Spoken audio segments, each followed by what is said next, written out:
Now there. Don't give me that look. Don't. Just don't. Don't give me that look.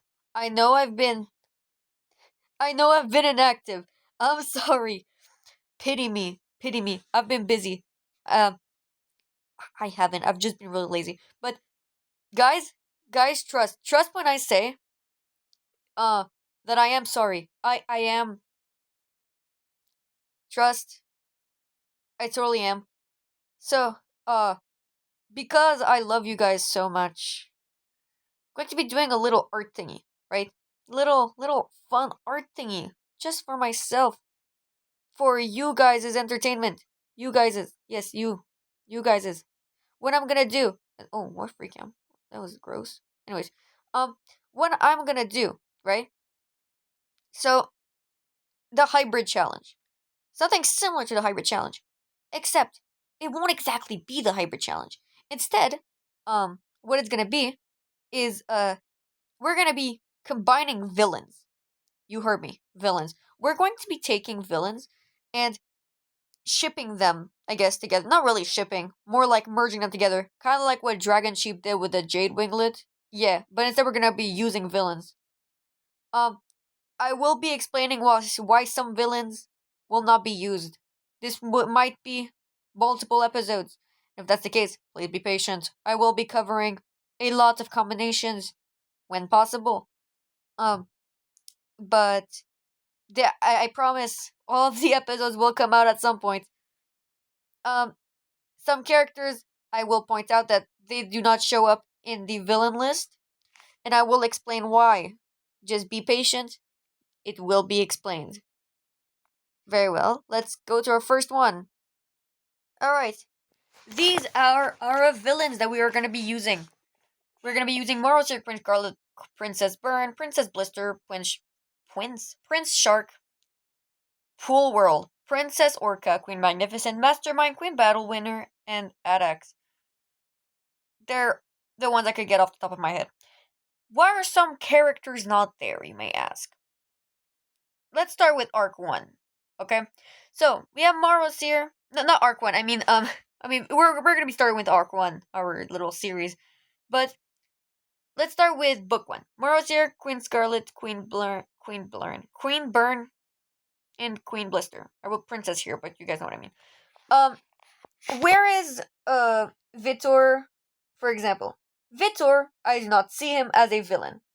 Why? He was a prisoner. That's not fair. He was a prisoner in an arena. He had no choice but to fight.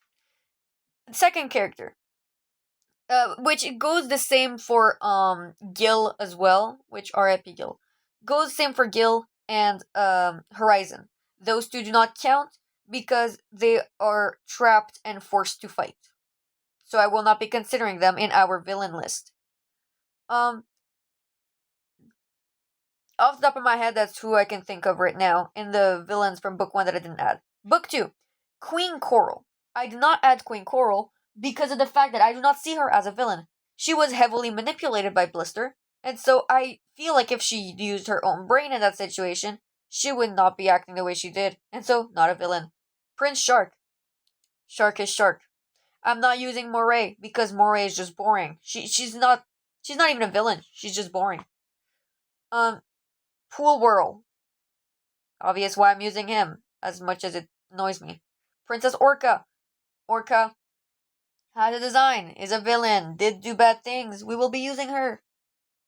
Editing Nightjar here. We actually will not be using Orca. Because now that I think about it, I think she was quite young. I think she was like 17 in human age. So, yeah, no, scrap that. We're not using Orca. Um, Talons of Peace will not be included. Queen Magnificent, Mastermind, and Queen Battle Winner are the ones that we're adding from book 3. Queen Magnificent is the only Rainwing Queen we are adding because of the fact that she's kind of the only one that was bitchy. Like, if we compare her to the other ones, right? She was the only one that was saying, yeah, no, I don't want you to take my throne. And also, like, it's Glory didn't even talk to the other ones, so I don't consider the other ones being evil. I think they were just pure peer pressured by Magnificent. Mastermind was mentioned and seen in book 3, so I will count him as a book 3 character. Especially when you look at the graphic novels where you can actually see him, like visually. Queen Battle Winner was mentioned, and then later on we know she's a villain, so we will be adding her. And then where are the there's no book 4 characters. That which is sad, but at the same time works. Considering the fact that the only one there would be is Marosir and Battle Winner, but we already added those. Marosir, we already added him as the first character of book 1, and um we already added Mastermind and Battle Winner with book 3. The reason why the alternate dragonets are not being put there is because they are children. They are first of all, they're children, like I said. They and most of these villains are adults, so it would be really weird to have kids in there, especially considering that this is a hybrid thing. Um and also morally wise, they are raised there, and they do not really have another choice than to listen to the Talons of Peace. So I will not count them as villains. They are listening to orders. Fierce Teeth and Strong Wings are technically like not the best, but for the same reasons as some of them being children. Like Fierce Teeth, I'm not sure how old she is, but Strong Wings either. I would assume they're not that different in age. I'm not risking it. Adax for book 5. The other villains were kind of already mentioned at some point. So, yeah, these are going to be our characters for this. If I missed anyone or y'all have a specific duo that I haven't covered yet, please put it down and I probably will cover it. So, boom.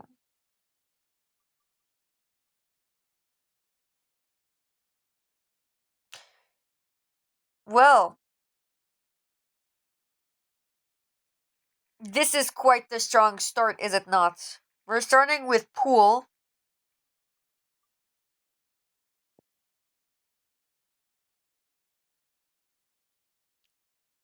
It's sure what? Okay. Let me cook. Let me cook, trust. So our first duo made from hell, literally, Shark and Whirlpool. For this guy, I decided to name him Grand Gousier, which is the French name for the gulper eel, which, by the way, is an eel that lives in the bottom depths of the ocean, which is where the ship should have stayed to begin with. So, this guy, I kind of tried mixing the grayish blue tones of Shark with the disgusting oily greens of the Whirlpool, and I guess I kind of did it properly. Um, this guy's name, he prefers going by Finn, which is his alias, because it's easier to pronounce. Despite the fact that his parents are horrible, he is just a silly little gay guy, and he's just chill. Duo. Let's hope it's better than whatever the hell was the first one. So we're going to start with. Why is Shark so horny in this one? Okay. So Shark and Queen Scarlet. Oh, okay, I guess. Let me cook.